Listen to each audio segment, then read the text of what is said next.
So what do we need? We have certain already requirements for the design, right? First of all, it should be the new design. It should be suitable for quadratic model. So we should be able to fit the points from the new design with the quadratic model. It should give a possibility to estimate curvature of individual factors. So from that point of view, the full factorial design with central point is not the best choice in this case, right? Then it should have a decent rotatability. It should be either fully rotatable or nearly fully rotatable. And of course, it's very important that it does not require a lot of runs, because you remember we would like to save our money and resources in this case, but at the same time we would like to get reliable results. So what to do? Luckily, there are already well-defined designs that you can use for these purposes, and we will talk about one of the most popular, probably. It's called a Box-Wilkins central composite design. It's a very good design in many ways. First of all, this design is based on your previous experiments. So for example, if you indeed make a curvature test and you have already factorial points and the central point, and you found that you have a curvature, so you need to make the optimization exactly in the point in the center, you simply can reuse your data from this design and add a few extra points like this, and then altogether it will give you the central composite design. So central composite design, at least in this representation, is very economic from that point of view, so you can reuse your previous experiments, right? And now you can see probably already the basic idea. You can see that the new points, the distance from the center for the new points, is a little bit larger than the distance from the center from the old points. You remember that for the factorial points, we have 0 here, we have +1 here, encoded values, and -1 here. So this one is encoded space is just 1, right? But you can see that this one is a little bit larger. You can see that it's going a little bit beyond this +1, -1 limit, right? It's not always like this. It's one of the representation of this design, and we will discuss actually why, but you already probably see why, right? So you can see that all these points, all the outer points, they lie on a circle. And that's actually, you need this for the rotatability. So it means that the uncertainty in this case will indeed depend only on the distance, and it will not depend on the direction. But let me discuss it in a further details, okay? So first of all, I must say that central composite design has like three kind of types or three representations. It's a circumscribed design, inscribed design, and face-centered design. What's the difference? Well, first of all, look, this is my design space for one of the variables, right? This is the factorial design space, so I have -1, I have 0, I have 1.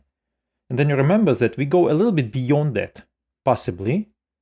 And then I will show this, I will use this plus minus alpha for denote this a little bit beyond. And that's what actually we do in circumscribed design. So circumscribed design, it's a design where you go a little bit beyond your factorial design space. How beyond? Let's think. So you know that this is 1, right? This is 1, and this is also 1.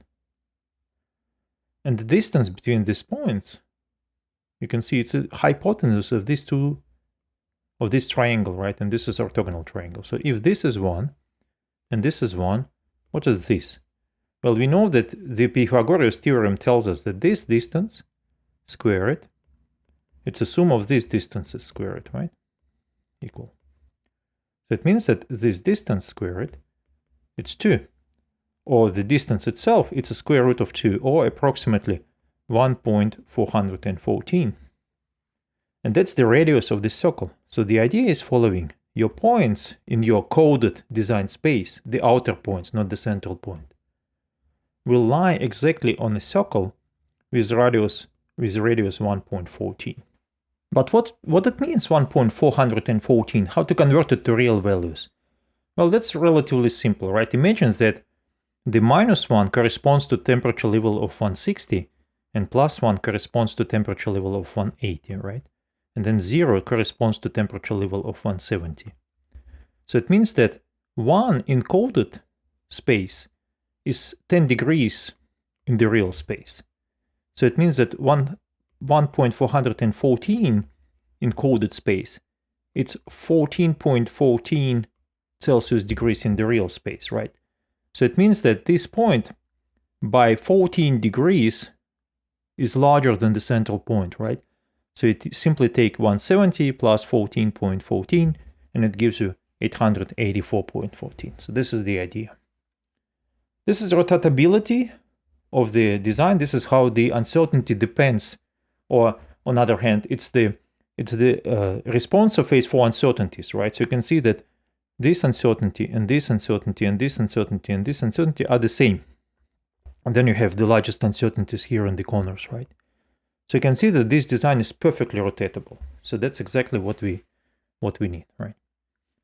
However, sometimes you can't go beyond this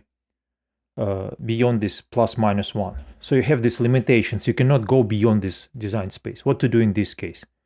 Well, in this case, you have two possibilities, either using inscribed design or face-centered design. Inscribed design is very similar to the previous case, but now you limit your circle to this design space plus minus 1. So what it means? It means that the radius of the circle is 1, not 1.414. So it means that you need to find this one, right? So this is not plus minus 1 anymore. Again, the idea is following. If this is 1, these two are catetas, so it's x and x, right? So you have 1 squared equal to x squared plus x squared, or 1 equal to 2x squared. So x squared is 1 over 2, or x is 1 over square root of 2, or it's approximately 0.7, right? So that will be 0.7. So for example, again, if we talk about plus minus 10 degrees, in this case, it will be not plus minus 10 degrees, but plus minus 7 degrees, for example, right? So this is also rotatable design. You can see it's perfectly rotatable. However, it has one big drawback, right? You cannot reuse your factorial points. If you have experiment for factorial points, you cannot reuse it here because you have new factorial points. You have new factorial points here, right? Then finally, face-centered design. You can see that for two-dimensional case, it looks exactly like a full factorial design with 3 levels. But I'll show you in a minute the 3-dimensional representation. It's a bit different. So it has fewer number of combinations. And of course, in this case, it has several cons and pros. The good thing about this is that you still reuse your factorial points, right? So you can see that all the factorial and central points are reused, and this is the new points you add. But the drawback here is that it's not rotatable. Okay. Now, what to do if you want to make this design for 3 factors, right? For 2 factors, we know that it's just a circle. What to do if you want to do it for 3 factors? So this is how it looks like for 3 factors. So where all these points align? Well, apparently, if for 2D they align on a circle, for the 3D they should be lying on a sphere, right? And then this alpha, in this case, it's a radius of this circle, but both 3D, it should be a radius of this sphere. And you can actually indeed choose alpha that will make all the points lie on the sphere, but usually for central composite design, we select another alpha, which is just 2 in the power of k divided to 4, which gives you nearly rotatable design. So the points are not exactly on the surface of the sphere, but pretty close, actually. So this is how to compute alpha for any number of factors. For example, k is a number of factor here, right? So for example, if you have 2 factors, that's the 2-dimensional case. So alpha will be exactly 1.414. If you have 3 factors, it's a 3-dimensional space. So this will be alpha. So this is how it looks like for case of 2 points. So you have, this is the factorial points, you remember, right? And then you can see that I switch it in 2 blocks. So I assume that this is what you did in the previous experiment. You have 4 factorial points and then 2 central points, right? So this is your block 1. This is your experiment that you ran in the previous step. And then to make it a central composite design, you simply add another block of experiments where you have these outer points. In this combination, you can see. And then you add additional central point experiments. Okay. Usually, actually, we add a little bit more. So we have 5 central points in order to achieve a good estimation of noise. So usually you have 13 experiments in the central composite design. Okay, 13 runs in the central composite design. So this is just a comparison. So we know that we have 3 possibilities for central composite design. Circumscribed, where you go a little bit beyond the original design space. Inscribed, when you are still inside the original design space, and then facet, right? And then you remember that this is rotatable, this is rotatable, this is not rotatable. This requires 5 levels for each factor. This requires 5 levels for each factor. This requires 3 levels for each factor, right? So this, from that point of view, this is quite economic, although it's not rotatable, right? If you have more than 2 factors, for example, if you have 3 factors, then you have another alternative. It's a box banking design. It can work for any number of factors from 3 and above. And for example, if you have 3 factors, then the number of runs is the same as for central composite design. It's 13 runs, but you can see that it uses only 3 levels. It's also rotatable. It uses 3 levels, but another drawback, it cannot use the data from factorial design. So you cannot reuse the previous data if you have any. So that would be my overview of most widespread designs for responsive phase methodology. And in the next video, I'll show you an example.